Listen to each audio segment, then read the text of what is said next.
Okay, let's start our class for today. तो आज जो हम लोग क्लास करने वाले हैं यहाँ पे एक माइक्रो इकोनॉमिक्स का चैप्टर रिवाइज करेंगे, लेकिन रिवाइज करने से पहले let me tell you some few important thing. As you know कि फेब में ही तुम लोग का फाइनल एग्ज़ाम्स होने वाला है और कंप्लीट भी हो जाएगा पूरा।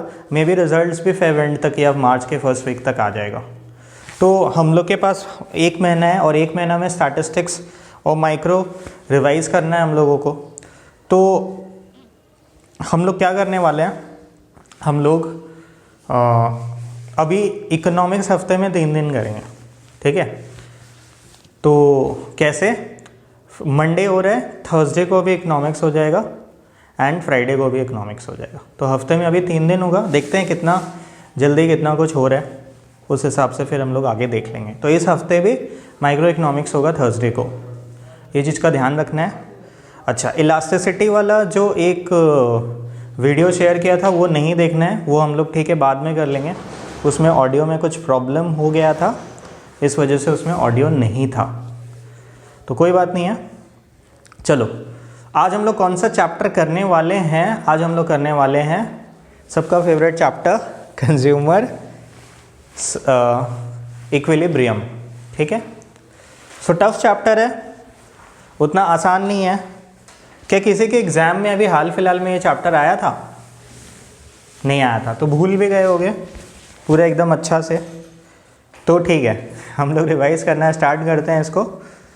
तो सबसे पहले इस चैप्टर में कॉन्सेप्ट क्या है? इस चैप्टर में कॉन्सेप्ट है कि कंज्यूमर जो है, कोई चीज़ अगर कंज्यूम करना चाहता है तो उसके पीछे क्या रीज़न है कि वो कंज्यूम करना चाहता है, ठीक है। और कंज्यूम अगर करेगा कोई प्रोडक्ट को, कंज्यूम बोलो या यूज़ बोलो, तो कितना क्वांटिटी करेगा, ठीक है।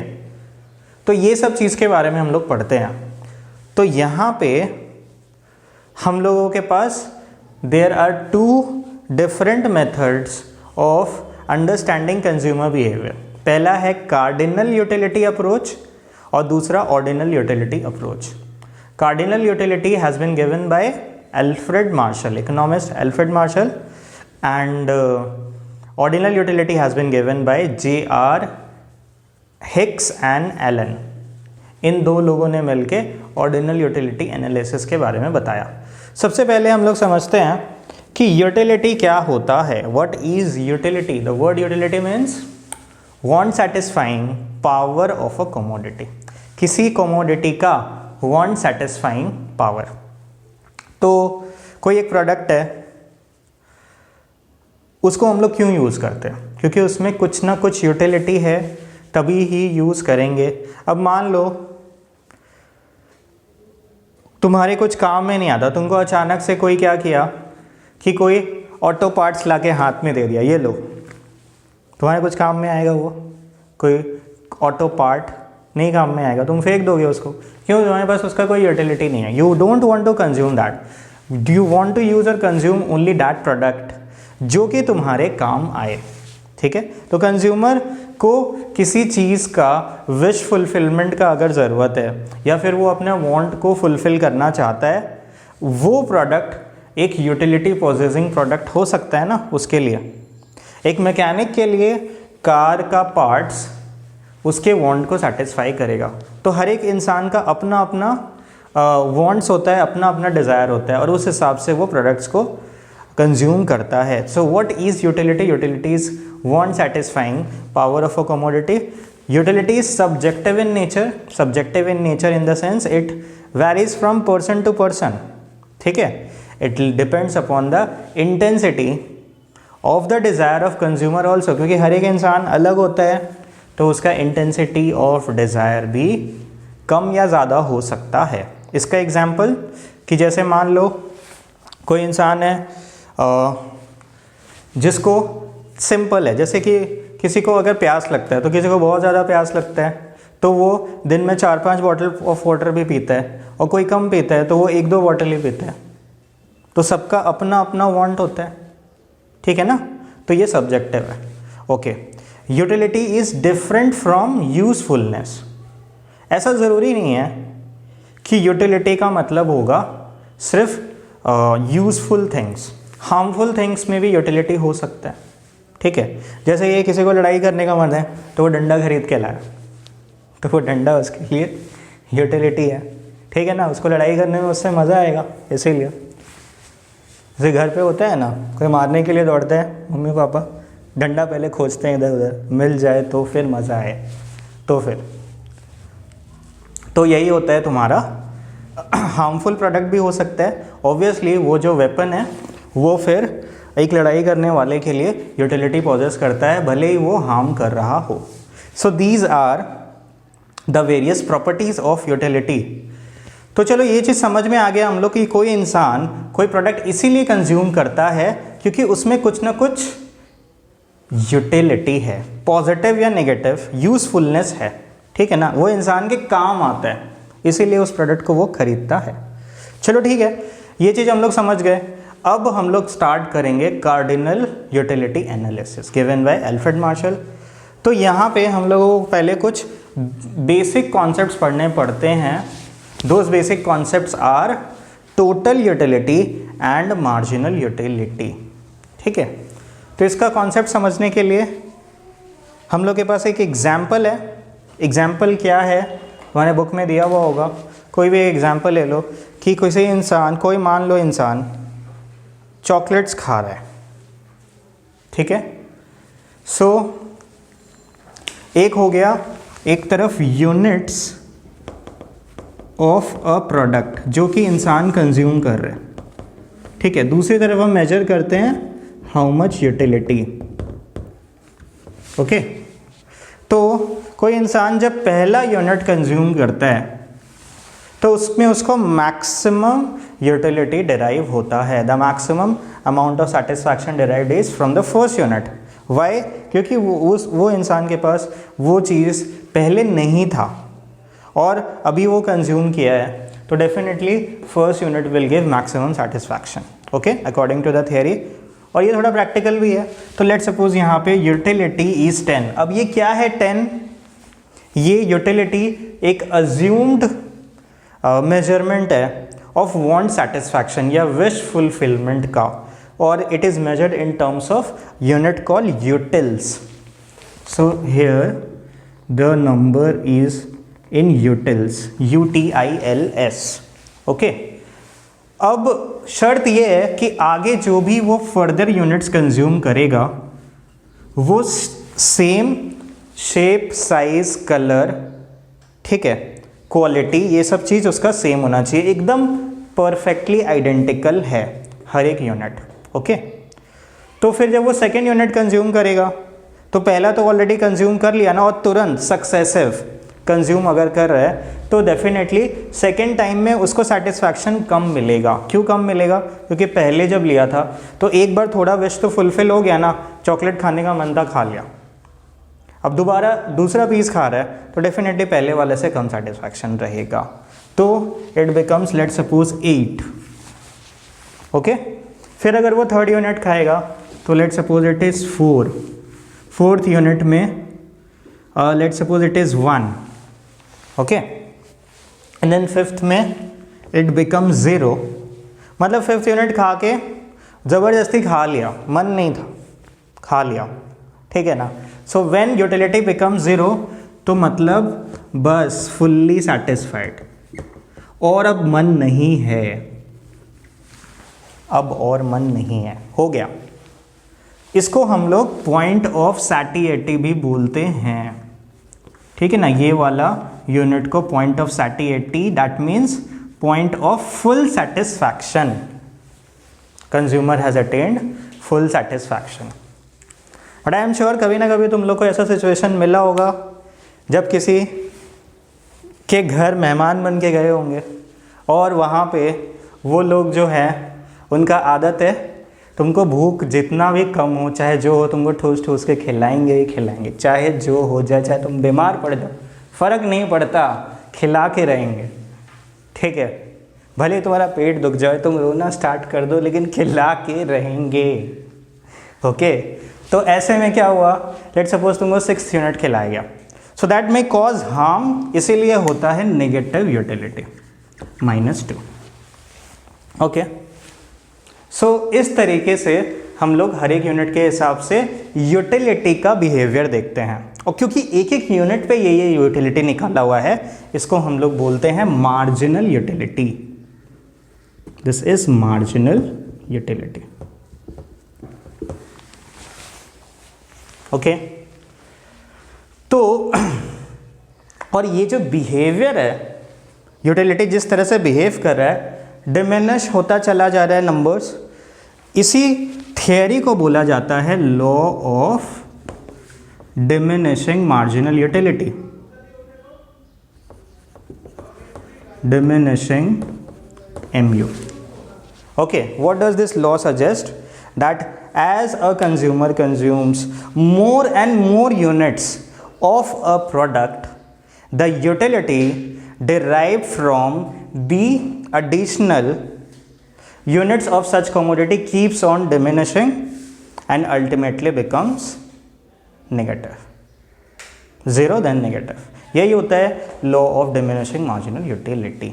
ठीक है, जाहिर सा बात है ना, एक चीज़ वो कितना कंज्यूम करेगा, एक लिमिट होता है हर एक का, वही बात है। तो अब बात ये है, क्या एक बार हो गया, क्या ये चीज़ वन टाइम होता है कि कोई इंसान एक चीज़ एक बार कंज्यूम किया फिर उसको दोबारा कभी कंज्यूम नहीं करना पड़ेगा? नहीं, ऐसा कोई बात नहीं है।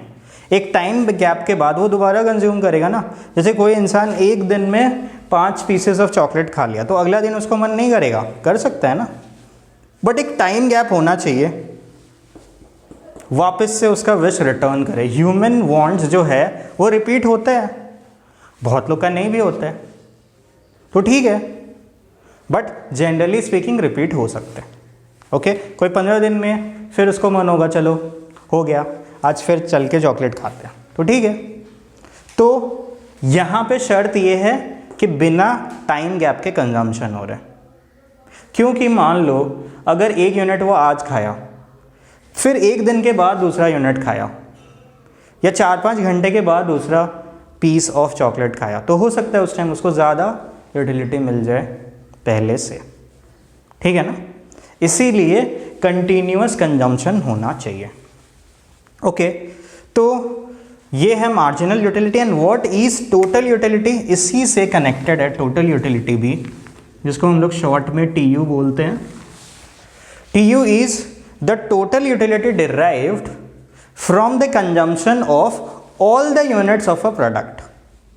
मार्जिनल यूटिलिटी एक एक इंडिविजुअल यूनिट के कंजम्पशन पे कितना यूटिलिटी मिला बताता है। टोटल यूटिलिटी, मान लो तुमने 3 यूनिट कंज्यूम किया, तो total utility will be 10 + 8 + 4 which is 22। ठीक है, या फिर मान लो तुमको 5th यूनिट पे पता करना है कितना है, तो then 10 + 8 + 4 + 1 + 0, so it will become 23।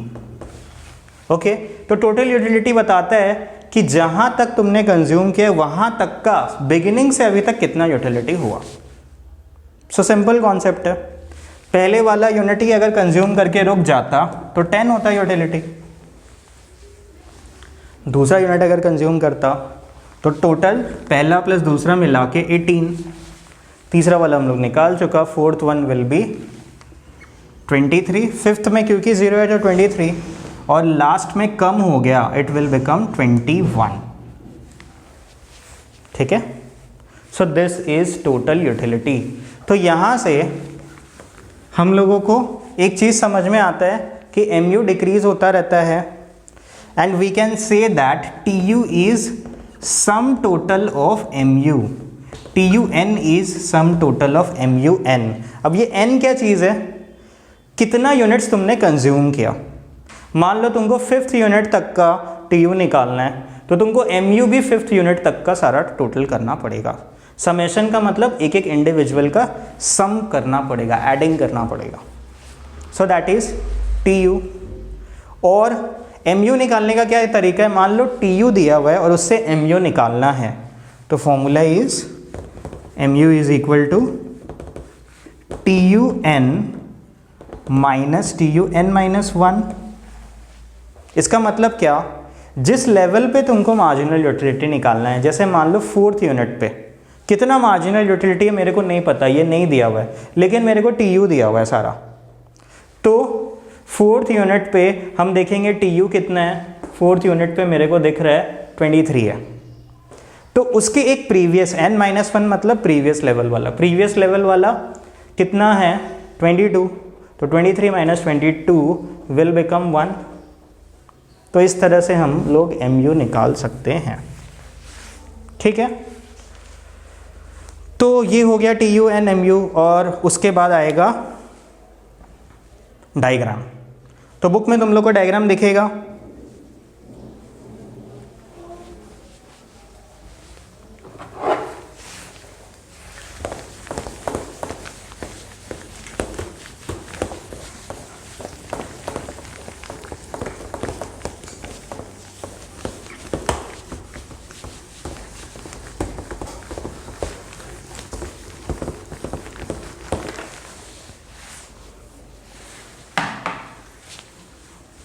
I am not a fan of making diagrams, but try करते हैं। एक्स एक्सिस पे आउटपुट की वाई एक्सिस पे आउटपुट? एक्स एक्सिस पे।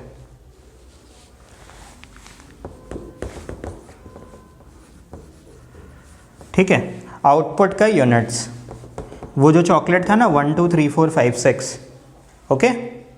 और यूटिलिटी हम लोग का यहाँ पे होगा, so that would be utility in y axis।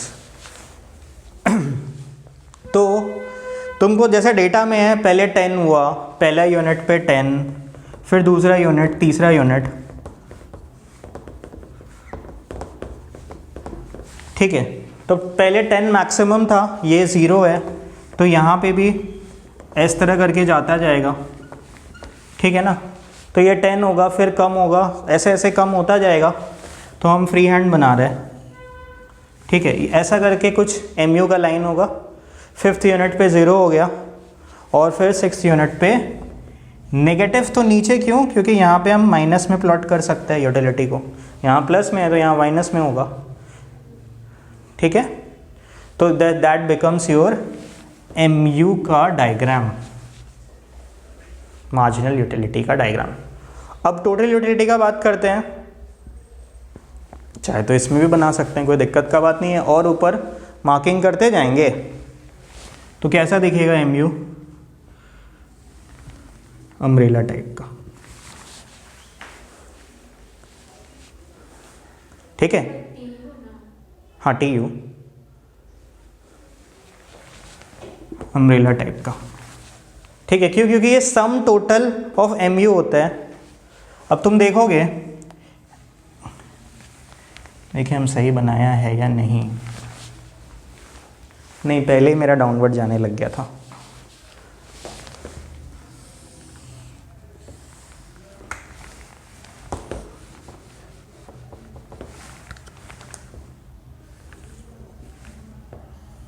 अभी ठीक है।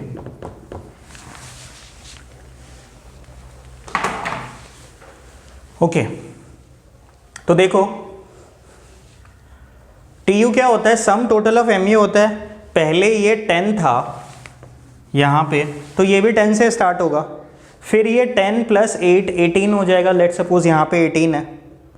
फिर +4 था तो ये 18 हो जाएगा। कितना था? +4 22 हो जाएगा। देन +1 था तो 23 हो गया। 23 के बाद ये 23 रहा। क्यों? क्योंकि mu अभी 0 है, ठीक है। और उसके बाद जब ये -1 हुआ तो ये कम हो गया। सो इस तरह करके टी यू का प्लॉटिंग हो जाता है, ठीक है। तो इससे हम लोग को अब निकालना पड़ता है relationship between T U and M U. हाँ तो ठीक है, हम बोला ना मेरा डायग्राम छोड़ दो। हाँ तो यहाँ पे थोड़ा सा ऐसे रह जाएगा और फिर ऐसे जाएगा।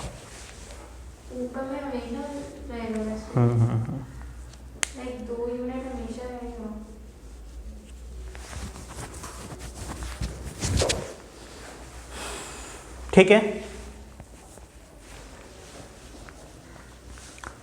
तो अब रिलेशन पढ़ना है between M U and T U. तो रिलेशन क्या है कि at the initial stages when M U is falling but positive, M U fall कर रहा है लेकिन पॉजिटिव है, मतलब ज़ीरो नहीं हुआ, तो टी यू तो बढ़ता जाएगा ना, क्योंकि T U is sum total of M U. तो इसका मतलब क्या, that T U will keep increasing, लेकिन एक सर्टेन पेस पे, एक सर्टेन स्पीड पे, कितना, एट अ डिमिनिशिंग रेट। क्यों? Increasing rate and diminishing rate क्या होता है, डिफरेंसेस पहले से तुम लोग को पता है, बहुत बार कर चुका है, अगर नहीं याद है तो बोलो, समझा देते हैं। डिक्रीजिंग रेट क्या होता है, इंक्रीजिंग एंड डिक्रीजिंग रेट समझ में आता है? हाँ, तो फिर ठीक है। तो टी यू इंक्रीज होगा एट डिमिनिशिंग रेट।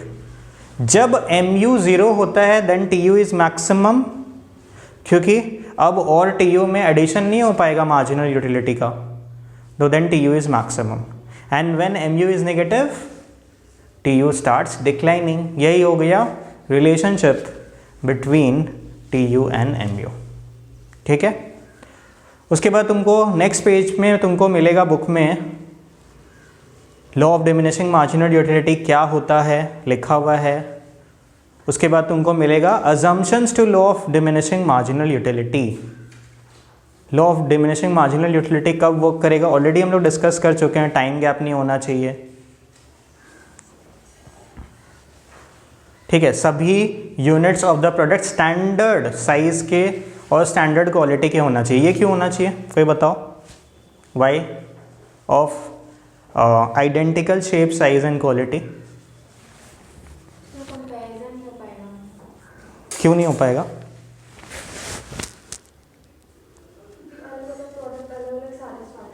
अलग प्रोडक्ट तो हो ही नहीं रहे हैं, यहाँ एक ही प्रोडक्ट का मल्टीपल यूनिट्स कंज्यूम कर रहे हैं। समोसा तो समोसा, गुलाब जामुन तो गुलाब जामुन, मिक्स नहीं कर रहे, तो फिर क्या प्रॉब्लम है?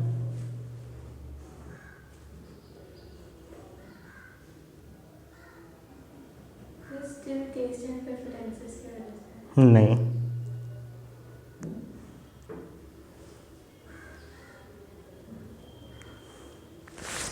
चलो ठीक है, हम बताते हैं।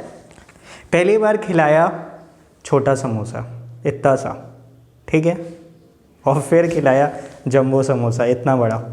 तुम पहला समोसा खाया, तुमको बोला कितना चाहिए, तुम बोला कि ये 7-8 पीस ला दो, और फिर नेक्स्ट वो लाया इतना बड़ा बड़ा 7-8 पीस, ठीक है ना? तो दोनों में डिफरेंस हो जाएगा ना। पहला बार में यूटिलिटी कम रहेगा, और जब जंबो समोसा खाओगे तो फिर यूटिलिटी बहुत ज़्यादा हो जाएगा सेकेंड टाइम पे। तो कंपैरिजन के लिए सेम शेप, साइज और क्वालिटी का होना ज़रूरी है, दैट इज़ द रीज़न। अभी ठीक है ना? चलो next thing is continuous consumption होना चाहिए, टाइम गैप नहीं होना चाहिए, नहीं तो फिर वापस से विश एंड डिज़ायर आ सकता है। और क्या क्या पॉइंट्स दिया हुआ है देखो। कंज्यूमर इज रैशनल, मतलब कि वो ठीक है, एक नॉर्मल कंज्यूमर है और वो अपने वांट को सेटिस्फाई करना चाहता है। और क्या? ओके। इरैशनल कंज्यूमर कौन हो सकते हैं? जैसे कि मतलब जिसका कभी भूख खत्म नहीं होता, अगर खाना खा रहा है तो खाते ही जाएगा। ठीक है, तो मतलब कि कोई एब नॉर्मल सिचुएशन हम लोग नहीं ले रहे हैं, नॉर्मल सिचुएशन ले रहे हैं। ठीक है, तुम देखोगे कई बार टीवी में आया हुआ है फूडीज़ ऑफ द वर्ल्ड, और वो लोग क्या करता है, दिखाता है कि एक इंसान है, दिखा रहा था एक बार एक लेडी का, वो इतना बड़ा लार्ज साइज़ पिज़्ज़ा, चीज़ बर्स्ट वाला 4 पिज़्ज़ा लार्ज साइज़ का, इतना बड़ा 15 मिनट में खुद खा ली पूरा का पूरा।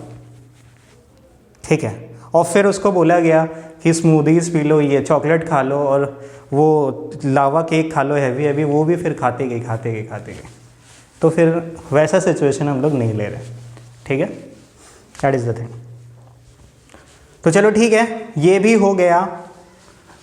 अब हम लोग को बात करना है, ये सब चीज़ तो पढ़ लिया, what is the theory says कि कंज्यूमर बैलेंस में कब रहेगा, इक्विलिब्रियम में कब रहेगा। इक्विलिब्रियम से क्या मतलब है, हम लोग तो समझ गया ना कि जब जीरो हो जाए यूटिलिटी वहाँ पे स्टॉप कर जाएगा कंज्यूमर, ये तो हम लोग समझ ही चुका है। But in economics we study only those goods which are available for money, we do not talk about free goods. तो ऐसे में कंपैरिजन करना जरूरी है प्रोडक्ट का with the relation to the price that consumer is paying. कहने का मतलब है उसका सेटिस्फैक्शन मैक्सिमम कैसे डिराइव होगा, जब उसका want fulfilment, utility maximisation compare हो प्राइस ऑफ द प्रोडक्ट के साथ, तब जाके ये माना जाएगा कि हाँ कंज्यूमर इक्विलिब्रियम अटेन कर लिया। तो उसके लिए दो थियरी है, एक सिंगल प्रोडक्ट थियरी या वन प्रोडक्ट थियरी और दूसरा multiple product theory. Multiple product theory में जाने से पहले सिंगल प्रोडक्ट समझ लेते हैं। सिंगल प्रोडक्ट का एकदम सिंपल सा रूल है। क्या है वो सिंपल सा रूल?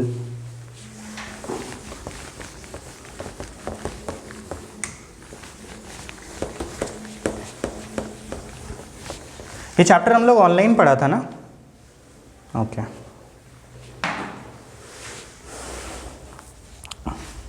कॉपी में लिखवाया था उस टाइम पे कुछ?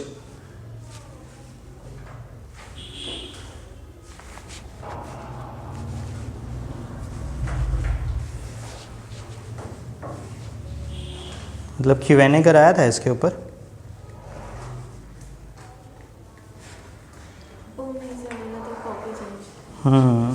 वही हम बोला, वो तो पुराना कॉपी होगा।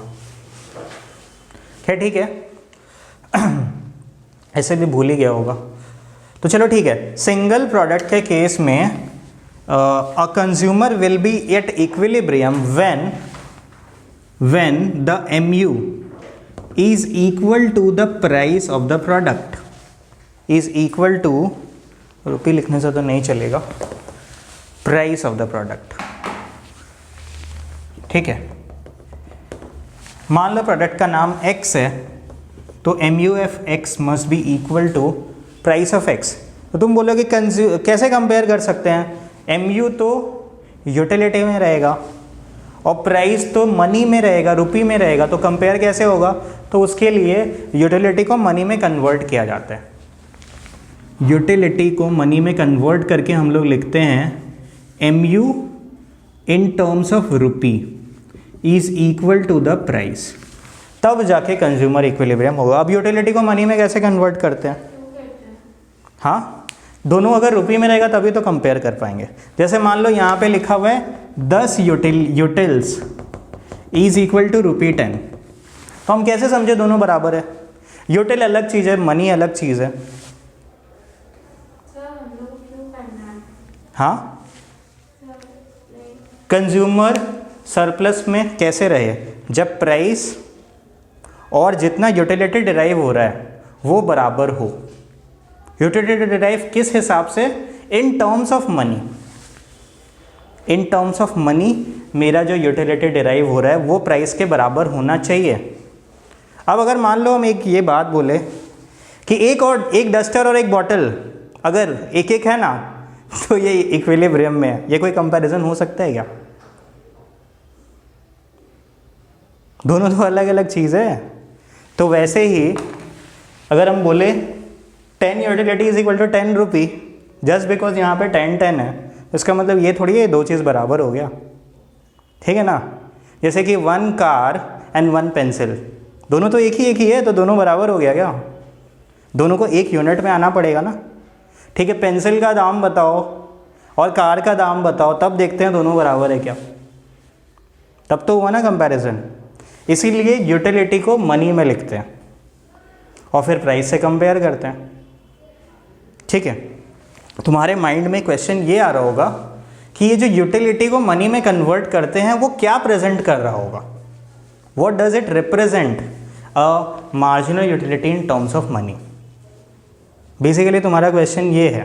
ठीक है, जो तुमने बोला क्यों कन्वर्ट कर रहे हैं, सो बेसिकली तुम्हारा क्वेश्चन ये है कि क्या हो रहा है इससे एमयू को रुपये में कन्वर्ट करके। पहला तुमने जो 1 पीस ऑफ चॉकलेट खाया, पहला unit of chocolate, let's suppose उससे यूटिलिटी आया 10, वो तो यूटिल्स है, मतलब कितना तुम्हारा वांट सेटिस्फाई हुआ, ठीक है। तो लोग बोलेंगे कि कितना वांट सेटिस्फाई हुआ, इसको नंबर्स में तो बोल नहीं सकते, बट क्योंकि ये कार्डिनल यूटिलिटी अप्रोच है तो यहाँ पे हम लोग ये अज्यूम करते हैं that wish fulfilment can be measured by giving a number which is यूटिल। अब यूटिल को एक तरह से इतना बोल लो सिंपल टर्म्स में कि पैसा वसूल कितना हुआ, how much was it money's worth, how much was it money's worth, ठीक है ना।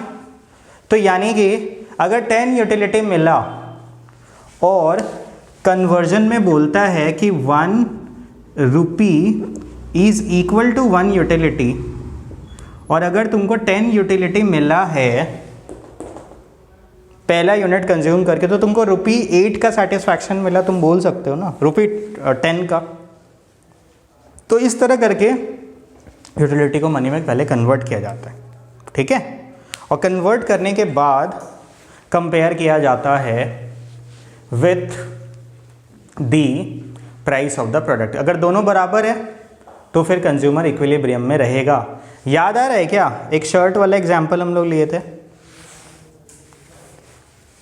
नहीं याद है? बड़ा मुश्किल है, पूरा अच्छा से डिलीट होता है, रिसाइकल बिन में भी नहीं जाता है, कंट्रोल ऑल्ट डिलीट। ओके चलो ठीक है, करते हैं हम लोग।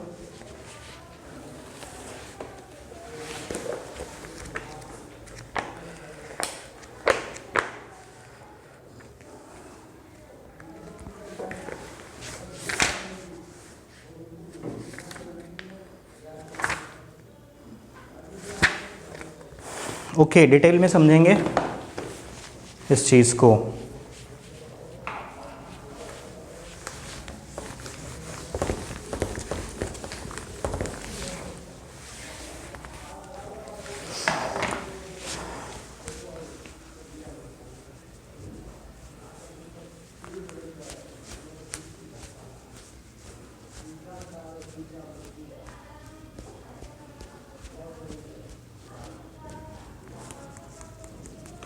चलो एक प्रोडक्ट लेते हैं हम लोग। मान लो वो प्रोडक्ट खरीदने का मन है। क्या खरीदने का मन है अभी बताओ? कुछ भी, शॉपिंग करने का मन है, तो क्या खरीदने का मन है? चलो कपड़े का एग्जाम्पल लेते हैं। चलो कपड़ा खरीदने का मन है, क्या कि लेट्स सपोज टी शर्ट्स खरीद रहे। ओके टी शर्ट्स खरीद रहे और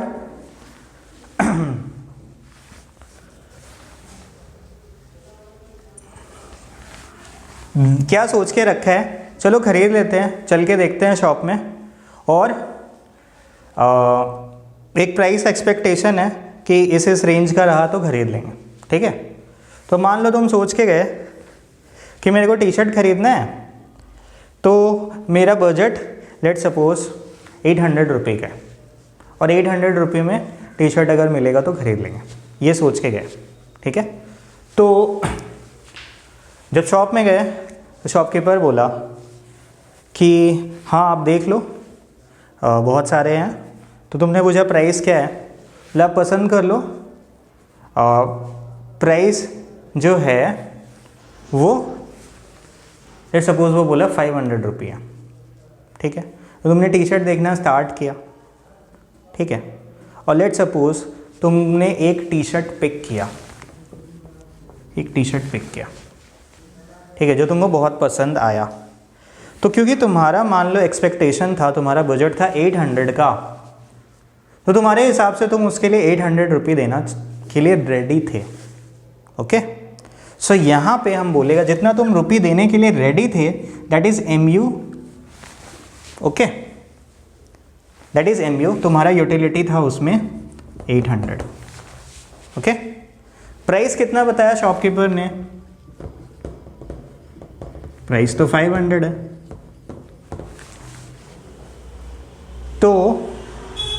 तुमको फ़ायदा हुआ या नुकसान?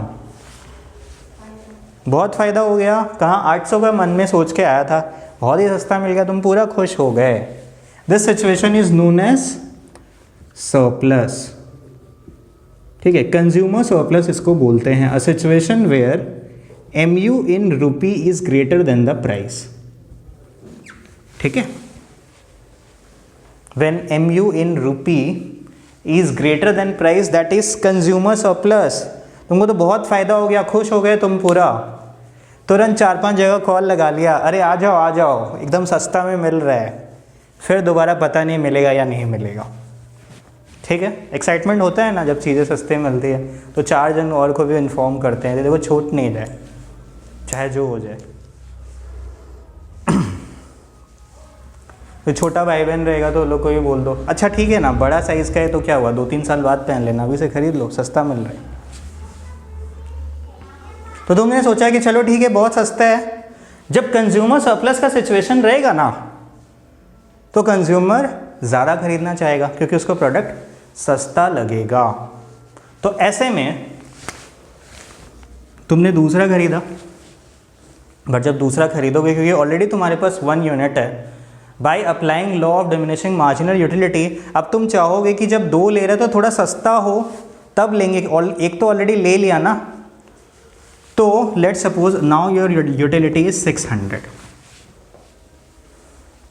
बट प्राइस तो अभी भी 500 ही है। तो इसका मतलब क्या, अभी भी सरप्लस है।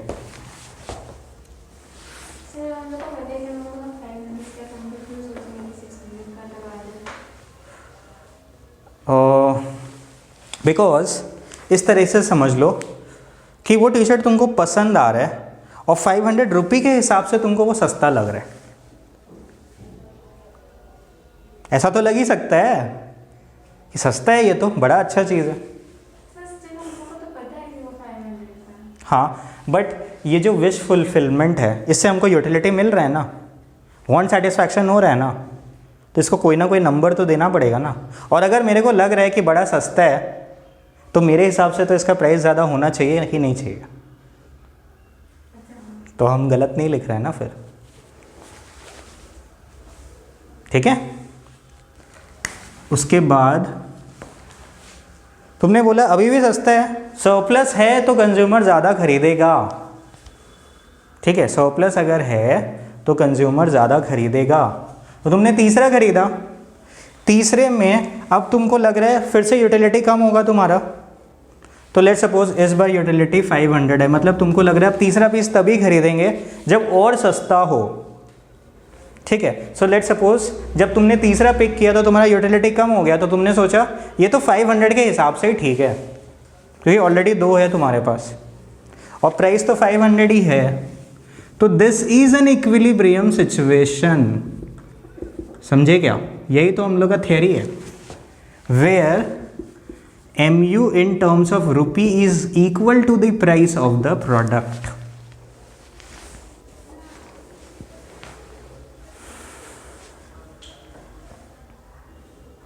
ठीक है, अब मान लो मन में और लालच आया, चलो 2-4 और देख ही लेते हैं।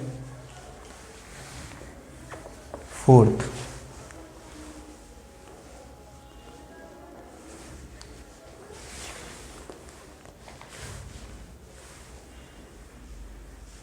जब 4th यूनिट कंज्यूम किया तो डेफिनेटली पहले से 3 है, अब 4th यूनिट अगर लेने का सोचोगे तो फिर क्या सोचोगे, नहीं और कम हो तो अच्छा रहेगा, मतलब प्राइस कम हो तो अच्छा रहेगा, है ना, क्योंकि ऑलरेडी 3 है, यूटिलिटी तो ड्रॉप होगा ना। और सो लेट सपोज अभी यूटिलिटी हो गया 300,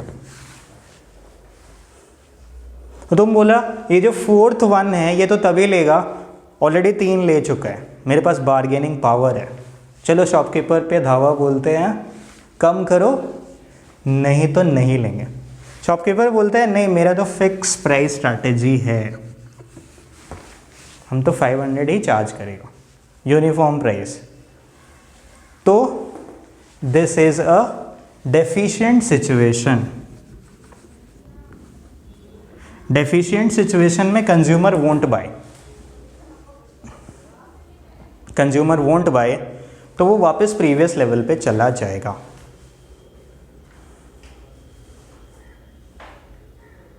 समझ में आया क्या? तो हम लोग दो चीज समझा क्या, if MU of rupee is greater than price, consumer will buy more,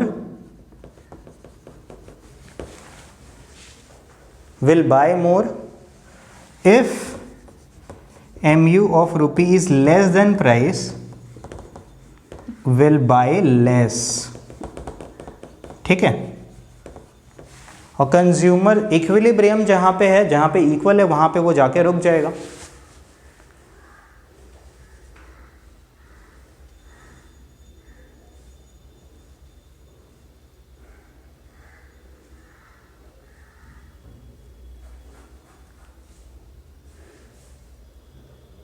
ठीक है, अभी एक सिचुएशन है, तुमसे पूछा गया, अच्छा बताओ तो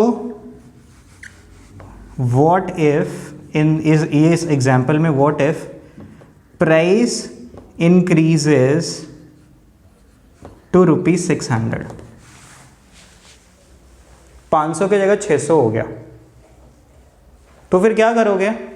तुम देख रहे हो कि तुम्हारा इक्विलिब्रियम पहले यहां पे था, इस जगह पे इक्विलिब्रियम हुआ करता था, बट अभी अगर प्राइस 600 हो गया है तो you will write here MU of rupee, that is कितना है MU? 500 है, इज लेसर देन प्राइस जो कि 600 है। तो ये सिचुएशन क्या चीज का है, comma, this is the situation of deficiency या consumer deficiency,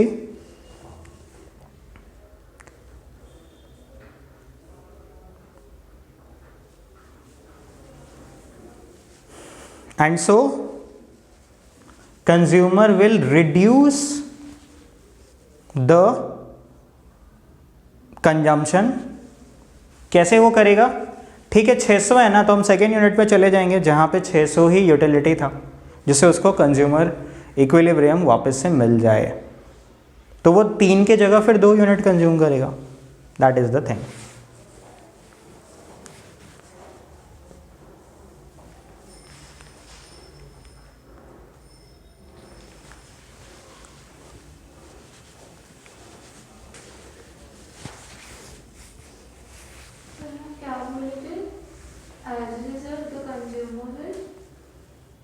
Reduce the consumption to a previous level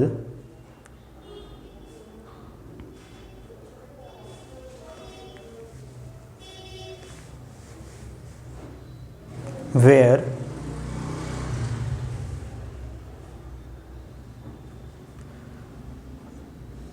marginal utility in terms of money is equal to the price of the product।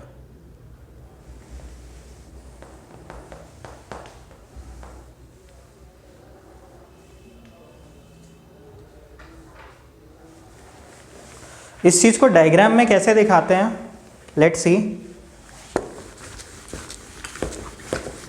अच्छा, इसमें दूसरा एक situation लिख लो, situation 2, where let's suppose the price is reduced to ₹300, तो क्या होगा?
Here MU of the MU in terms of price is greater than the price of the product.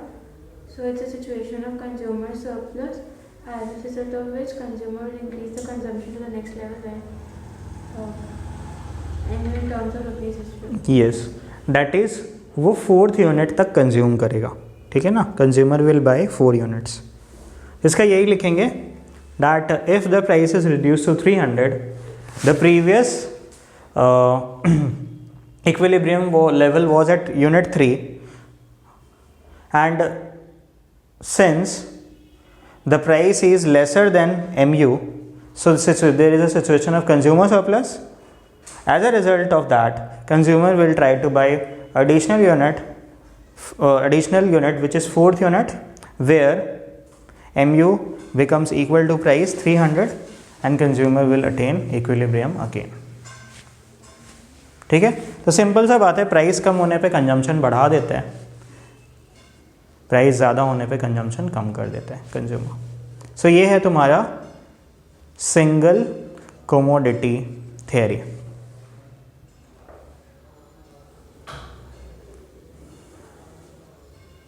अभी हम लोग नेक्स्ट करते हैं 2 कमोडिटी मॉडल. अच्छा, इसका डायग्राम करना बाकी है ना, चलो डायग्राम कर लेते हैं पहले.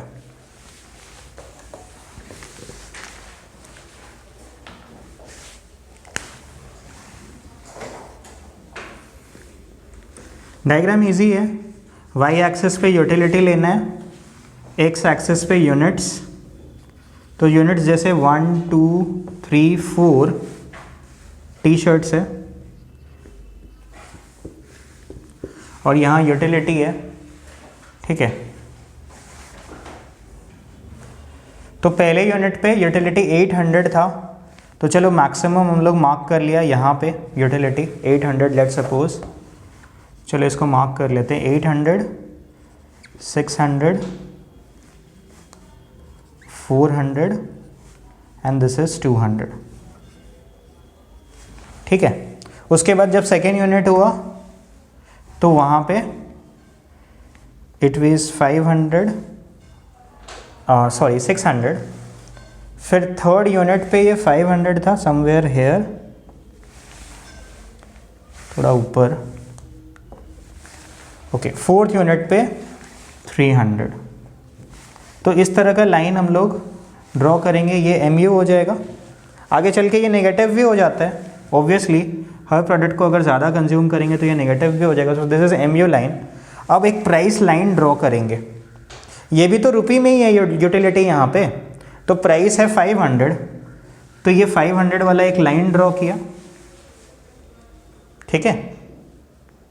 तो ये प्राइस लाइन में इक्विलिब्रियम होगा. उसके पहले यूटिलिटी ज़्यादा है प्राइस से, सो ये वाला जो ऊपर वाला पार्ट है this is surplus and this is deficient.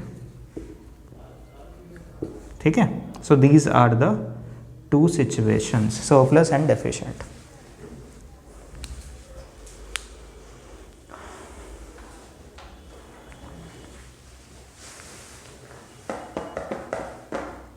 Book में तुम्हारे प्रॉपरली बना हुआ है डायग्राम, पेज 35 में.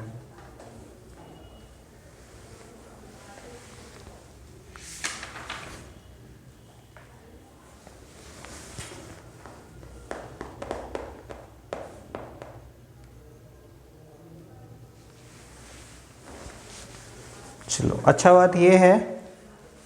Okay, we are only to the 50th minute. अभी तो बहुत टाइम है, क्वेश्चन आंसर भी हो जाएगा.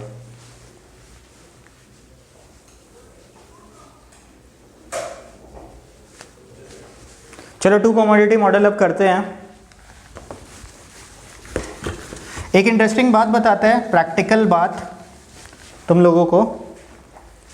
एक जो बिजनेसमैन होता है ना, वो हमेशा ये चीज़ देखने का कोशिश करता है, how much consumer are willing to pay for the product, और उस हिसाब से वो अपने प्रोडक्ट का प्राइस सेट करता है। Let me tell you that, ठीक है। कंज्यूमर सरप्लस अगर कहीं पे है, कहने का मतलब है अगर कंज्यूमर को कोई प्रोडक्ट सस्ता लग रहा है तो वो बहुत ज़्यादा खरीद रहा है ना, तो ऐसे में सेलर के पॉइंट ऑफ व्यू से सोचो।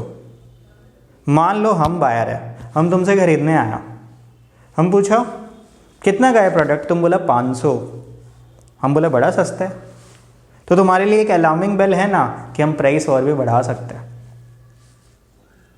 समझ रहे हो बात को?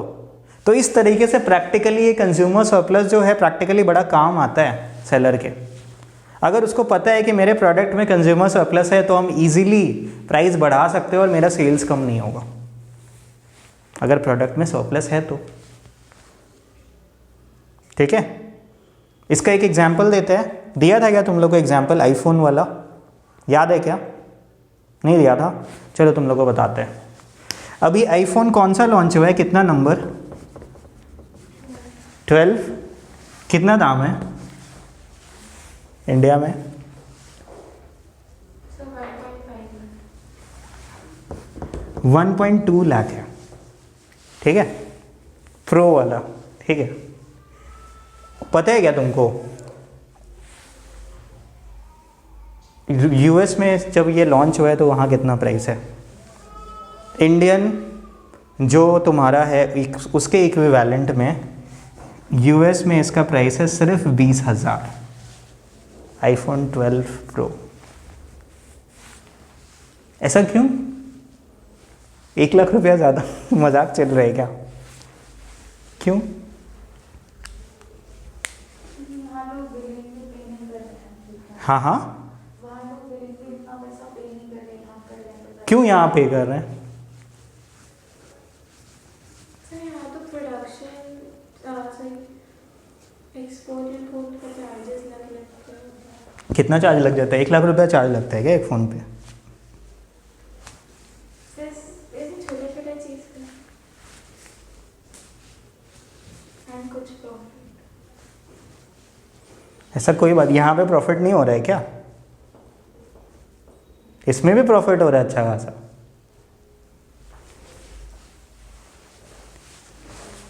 इसके चलते इंडिया में iPhone is a status symbol, ठीक है।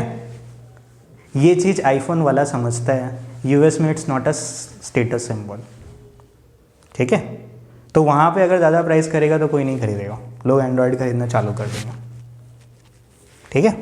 इंडिया में पता है कि ये स्टेटस सिंबल है जिसको स्टेटस मेंटेन करना है, अगर 50-60 हज़ार में लॉन्च करेगा तो ऐसे भी लोगों के लिए महंगा है, ठीक है, क्योंकि नॉर्मल जो इंडिया में फ़ोन है वो 15-20 हज़ार का होता है, अच्छा से अच्छा फ़ोन।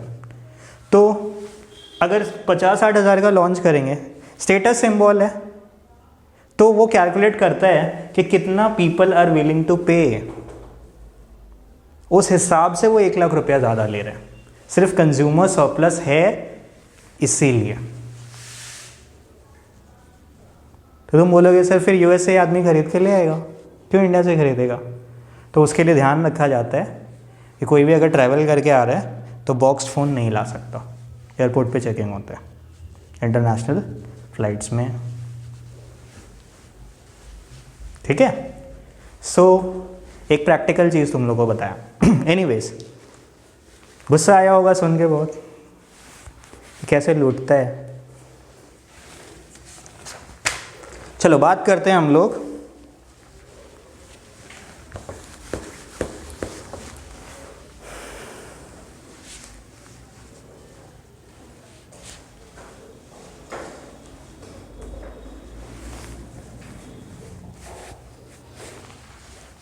टू प्रोडक्ट मॉडल का।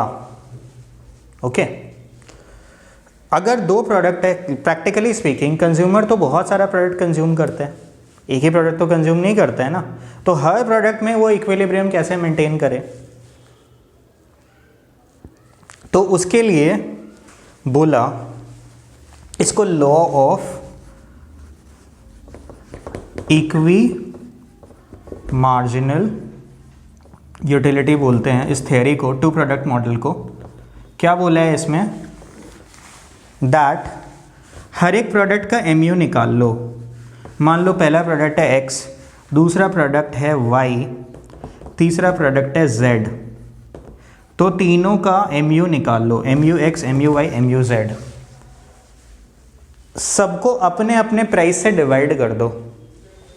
इसको divided by price of X, इसको divided by price of Y, इसको divided by price of Z। उससे क्या होगा पता चलेगा ना, 1 रुपया में कितना यूटिलिटी। जैसे मान लो इसका यूटिलिटी है 100, इसका प्राइस है ₹10, तो 100 बाई ₹10 मतलब 1 रुपया में 10 यूटिलिटी है X में। ये समझ में आया? अब करना क्या है, अगर इसमें 10 आ रहा है 1 रुपया में 10 यूटिलिटी, तो तुमको दूसरा वाला प्रोडक्ट उतना ही कंज्यूम करना है कि इसमें भी 1 रुपया में 10 यूटिलिटी हो। तीसरा कोई प्रोडक्ट कंज्यूम करोगे तो उसमें भी तुमको यही बात का ध्यान रखना है कि 1 रुपया में 10 यूटिलिटी ही रहे, यानी कि ये रेशियो बराबर होना चाहिए। ओके अब ऑब्वियसली इनफाइनाइट प्रोडक्ट हो सकते हैं, तो हमको 2 प्रोडक्ट दिखाने से चल जाते हैं। MUX by PX is equal to MUY by PY।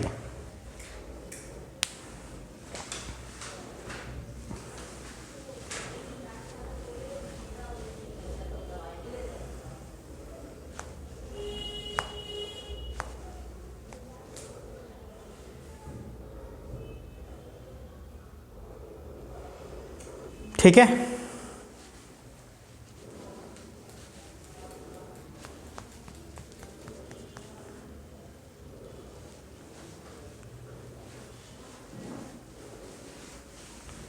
इसके ऊपर हम लोग और ज़्यादा डिस्कशन नेक्स्ट क्लास में करेंगे। अभी के लिए हम लोग 2-3 क्वेश्चन करने वाले हैं सिंगल कमोडिटी मॉडल के ऊपर।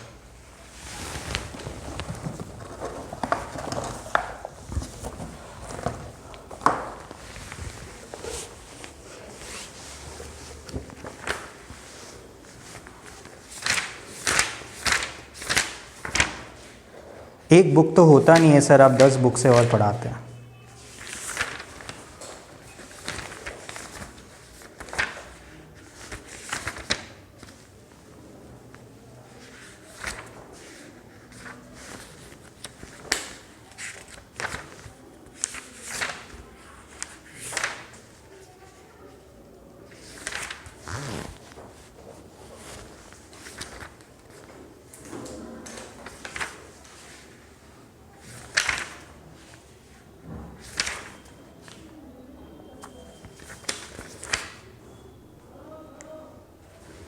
कहीं से नहीं करा रहे, हम NCERT क्वेश्चन करा रहे हैं। ठीक है, लिखो।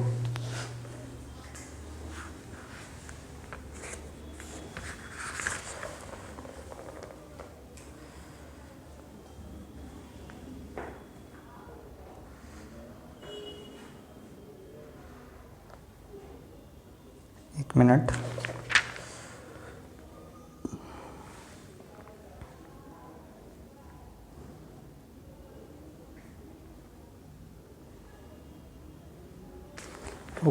okay, I'm searching in the wrong place.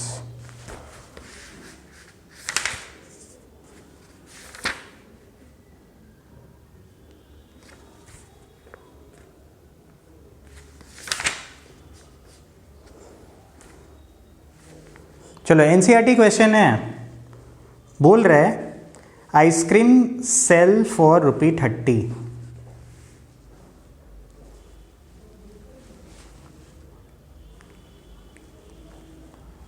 Full stop. Lakshmi, who loves ice cream,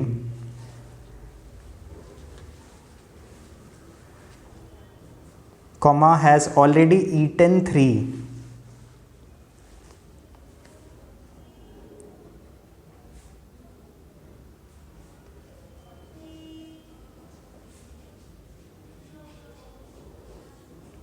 Full stop.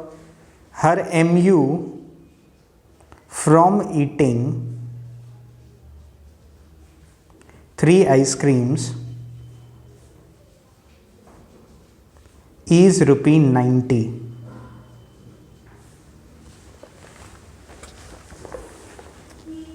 Suppose further that full stop.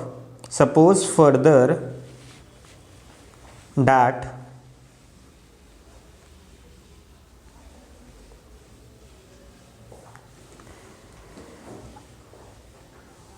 MU of 1 rupee is 3 utils.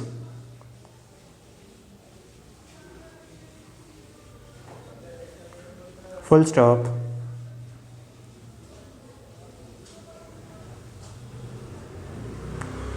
Decide for her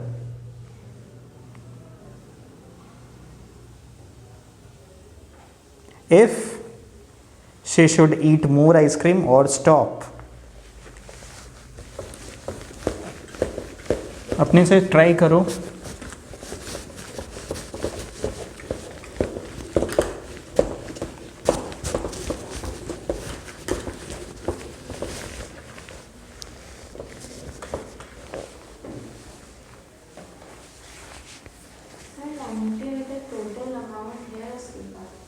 utility 90 है third ice cream का. MU बोला है ना, तो third ice cream का होगा.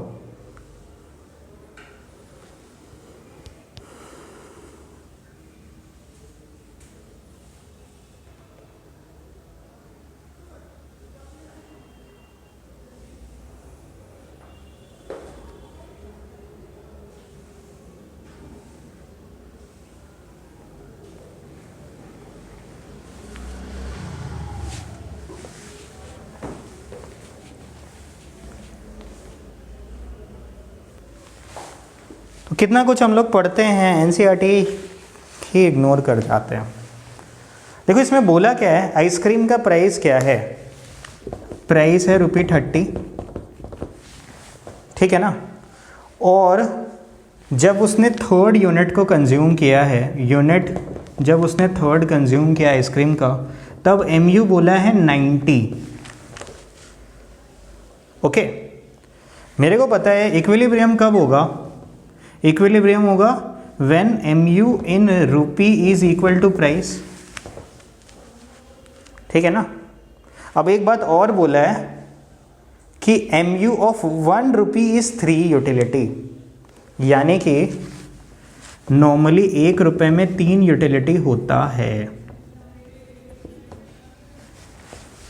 Okay. तो मेरे पास 90 यूटिलिटी है, उसको तो रुपये में कन्वर्ट करना पड़ेगा ना, तब तो कंपेयर कर पाओगे. यस. तो यानी कि MU of 90 utils will be 90/3 which is equal to ₹30. अब देखो प्राइस भी 30 है, यूटिलिटी भी 30 है थर्ड यूनिट पे. So consumer has already been achieved. तो तुम फिर इसका कैलकुलेट करके फिर आंसर लिखोगे. Lakshmi has already reached the point of equilibrium by consuming 3 ice creams. She should stop eating any more. और एक्स्ट्रा एडवाइस दोगे तो ज़्यादा खाने से कैविटी हो जाएगा.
चलो एक आखिरी क्वेश्चन आज के लिए। Starting from the initial situation of consumers equilibrium,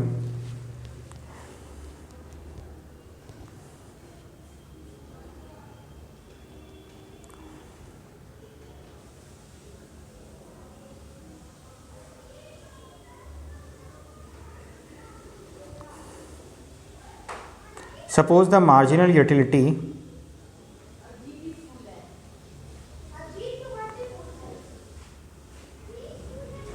of a rupee increases. Could you please repeat? Suppose the marginal utility Of a rupee increases. Full stop. Will it increase or decrease the quantity demanded of a product?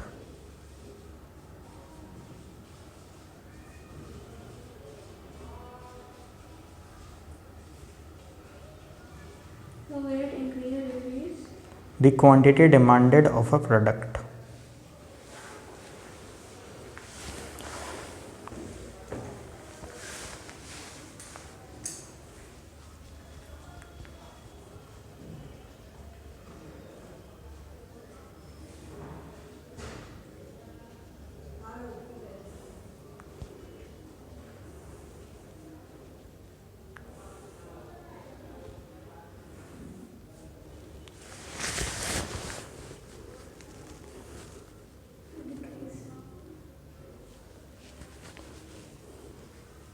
Decrease. Reason? Sir क्योंकि utility तो बढ़ रहा है तो वो पहले equilibrium attain करेगा। So already कर चुका है वो अटेन इक्विलिब्रियम।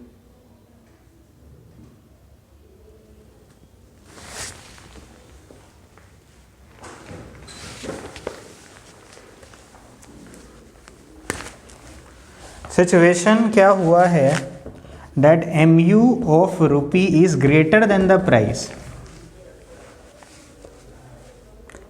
इनिशियली था mu is equal to price, लेकिन suppose the marginal utility of a rupee has increased.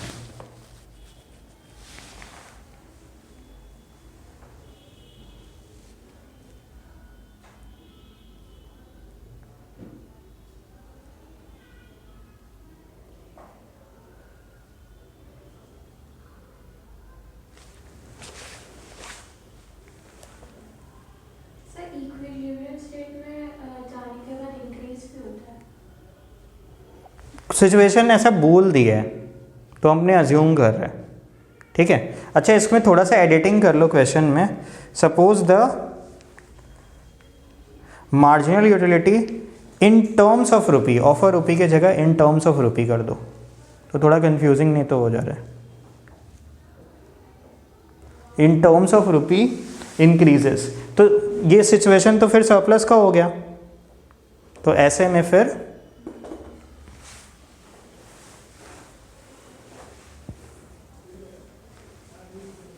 ज़्यादा कंज्यूम करेगा कंज्यूमर, ठीक है। अब तुमने जैसे पहले सोचा था लैंग्वेज के चलते कि ऑफ अ रुपी इंक्रीजेस, तो अगर MUM महंगा हो जाएगा तो डेफिनेटली MUM फॉल हो जाएगा, तो उस केस में फिर डिक्रीज़ हो जाएगा। वो फिर बहुत ही टफ क्वेश्चन हो जाता, तो चेंज करा दिया लैंग्वेज को, फिर तो स्टूडेंट लोग छोड़ देगा, नहीं करना।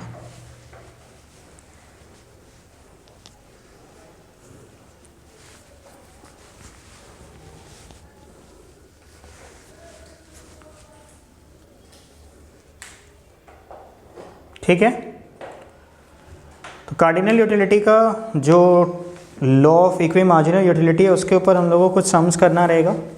वो हम लोग नेक्स्ट क्लास जब थर्सडे को करेंगे तो वहाँ पे इस चीज़ को कर लेंगे कंप्लीट, और फिर इंडिफरेंस कर्व स्टार्ट कर देंगे।